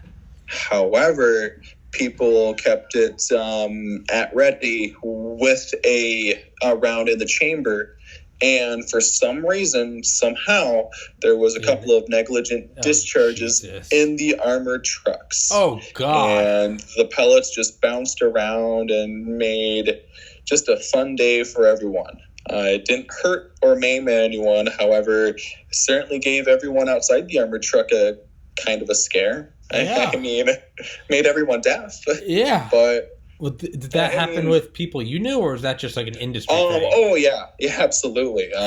Definitely people that I know. And see, the thing is between other officers and I, we almost started taking bets on who would do it next. And when corporate would actually take the shotguns out of the trucks. But believe it or not, corporate actually gave us the opportunity to buy the shotguns before they actually sold them on auction. So I got a couple Remington 870s. Pretty cheap. $200. Fuck yeah. Right? Yeah. So, but if I'm you, I'm still kind of, rather be judged than carried. I mean, yeah. I'm still carrying. Sure. I'm still bringing the 870 in the truck. I'd rather be fired than dead. Is that is my logic flawed? Is it not the same? There were two areas of thoughts. One, my shotgun certification is still it is still good until the end of the year. Let's sneak a shotgun back onto the truck. Or policy says that we shouldn't have shotguns anymore, so we're going to abide by policy. I always advocated for shotguns on the truck. However, I was not a crew leader, so I could not make that decision at the time. Okay. I mean, had I been in that position, absolutely. And who knows, I might have still carried it after. Yeah. But then we also ran into the problem of, well, they also took the racks out of the truck, so where are we going to keep the shotgun? Saw it off and put that fucker in your pant leg, dude. Sir, that's federally illegal. Again, rather be judged than buried, I know. I get that, but I guess I wouldn't want to be judged, thrown into jail, and figure out Bubba makes a really good toilet... toilet wine. Yeah, toilet wine, right? Yeah, and and you might be forced to drink that toilet wine, whether or not your romantic date with Bubba might not go down so well. You try to blot out that trauma, but no bueno. Yeah, no bueno. Bubba like it, but yeah, I would think that you would. I would just there. I mean, I don't know what all you can answer because. Everything I'm saying, if I'm in your position and I'm on a podcast and someone's saying, I would feel like I would just fucking do this. Part of me would be thinking like, I do that, but I'm not going to fucking say I do that, So, but yeah, I mean, the Desert FBI Eagle. watch list, right? Yeah, exactly. It's, dude, the amount of stuff we've talked about on this podcast with the military guys, I better have a file. I will be disappointed. Yeah. I bet we all do. Oh yeah. Well, I'm hoping this podcast gets a big old fat file. But, I mean, dude, with the military interrogator who had like clearance at the Air Force, we talked about coronavirus for a solid 2 hours and like dispersing dispersing it in airports and shit. It's just like, yeah. Hey, NSA. But I need to get someone from the NSA to come on here. That's what I fucking need. Yeah, I don't know if you can, but I would certainly watch that podcast, dude. That would be freaking cool. Yeah. That'd be really cool. Yeah, definitely need to get into... I want to get someone from the CDC to talk about coronavirus. The CDC? Center of Disease Control. But, or maybe even some doctor that deals with infectious viruses. That'd be cool. Virology, yeah. Yeah, no, I'd really like to while coronavirus is still relevant and or hasn't killed us all yet. Have you ever noticed that most of the viruses that kill people have come from China? Yeah. like bird flu, coronavirus. Not quite sure about the swine flu. I think that was Mexico. But just all the scares. It seems like China is just the cesspool for it. Where's all the fentanyl come from? China. Right? Yeah, dude. That's my proposition. Is my hypothesis is that this is their form of warfare because they know they can't go toe to toe with the U.S. military. So what's the next most logical thing? Use a more efficient way. You can't go toe to toe with your nuclear subs and aircraft carriers. So why not wage battle in the microscopic world? Perhaps. I thought biological warfare was illegal under the Geneva Conventions, though. Again, judged versus buried. If you're trying to, America's the big dick in the world and your country isn't, I'm looking like shit. I'd rather be tried at The Hague than, have my country bulldozed. For sure. But that's why I have a podcast and I'm not a world leader. By the way, we're at 6%. Oh, okay. Well, shit, man, we're at an hour and 50 something. I mean, let's just keep going. Okay, I was gonna say if you want to charge your phone, but I don't give a fuck, dude. All right. Well, let's. Well, here, how about this? Let me tell you a story. Okay. Well, hey, but before this, spell your. I don't know if you don't have to give your last name. Spell your name just so I can put it. Your last name is gonna be Smith. Okay. Spell your name so I can put it on the. You all right?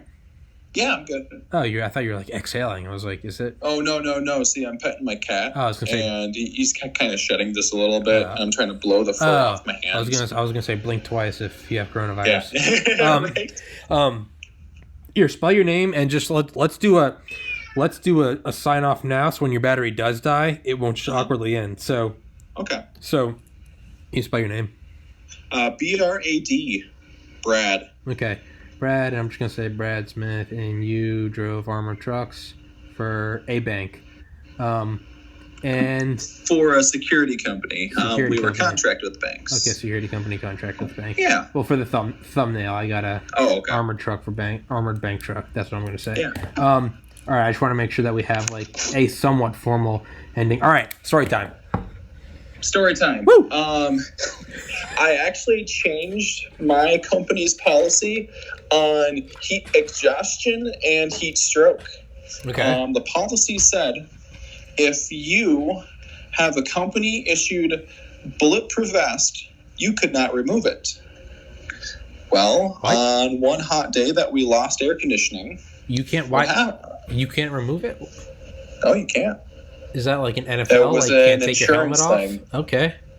So what happened was okay. This is the funny thing. Yeah. So it was 125 degrees in the truck, and I'm trying to get in and out of contracts in under 3 minutes just to make sure we're on schedule. Yeah. This is when I was a messenger. What ended up happening was I succumbed to heat exhaustion and on the verge of heat stroke because I did not remove my body armor. What ended up happening was there was an ATM in this one bank, and I started to feel dizzy. I had all the symptoms of heat stroke. And I actually took the knife that I had and I cut my shirt and vest off in the bank in front of all the customers and bankers. Jeez. I get it though. I mean, judged versus buried. Like, fuck it. I'd rather people look at me weird. So, there was a big internal investigation, why the hell did he do that? And that was actually a company first. Matter of fact, I'm still teased about that when new officers go through the heat exhaustion training.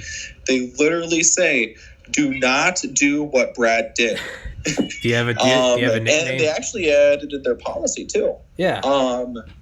To, instead of, you cannot remove your body armor, it is you can remove your body armor in the following circumstances.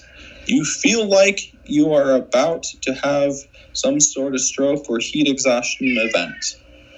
And I actually thought that was pretty cool because, not pretty cool. I damn near almost died. But it was one of those things where you just kind of leave your imprint on an employer, and that was my mark. Yeah. Hey, it's not. It is cool. Who knows? I hadn't changed that policy. Maybe someone could have died. Exactly. Yeah. Now, have you or anyone you know while driving armored trucks ever been pulled over? What's that like? Oh, absolutely. What's that like? You get pulled over in an armored truck and you're armed. It's that's the son pulling over the dad. It's like it's like fuck with it. We are not supposed to open the doors for the cops. Matter of fact, the only way that we can communicate is either holding up our cell phone number and having them call us, or trying to talk through the gun port, and that's always awkward. Yeah, because the cops always like talking through the gun port, like, do you know how fast you are going? Yeah, not only that, it's the gun port. Like, yeah, right. You know? So, do you know how blam? The only times we would ever be pulled over is speeding. Mm-hmm. Typically, there's a higher professional courtesy, per se, for armored trucks. The typical professional courtesy is 9 miles over. Okay. I have personally zoomed by a cop doing 17 over, and them not doing shit. That's cool. They understand to an extent of what we're going through and what we need to do. And I have heard of a coworker that would run stop signs right in front of the sheriff's office. just flex. Of course, that's frowned on. Yeah. You're not supposed to do it. Hey, man, it's no different than the Penguins. It's all about flex. It's all about New flexing. York stop sort of thing. Yeah. Just kind of California roll, or I forgot the term. Yeah. Something like that. Yeah. It's... Uh-oh, we're at 1%. Oh, fuck. 2 hours, though, man. Yeah. Well, shit, man. Hey, charge your phone. Let's, I mean, maybe we should do a part 2. I'm down to do a part 2, man. Do you want to schedule one? Yeah. We'll, I'll message you. Be in touch with me. Yeah. Cool. I'll message, all right, man. All right, yeah. Charge your phone. Yeah, let's,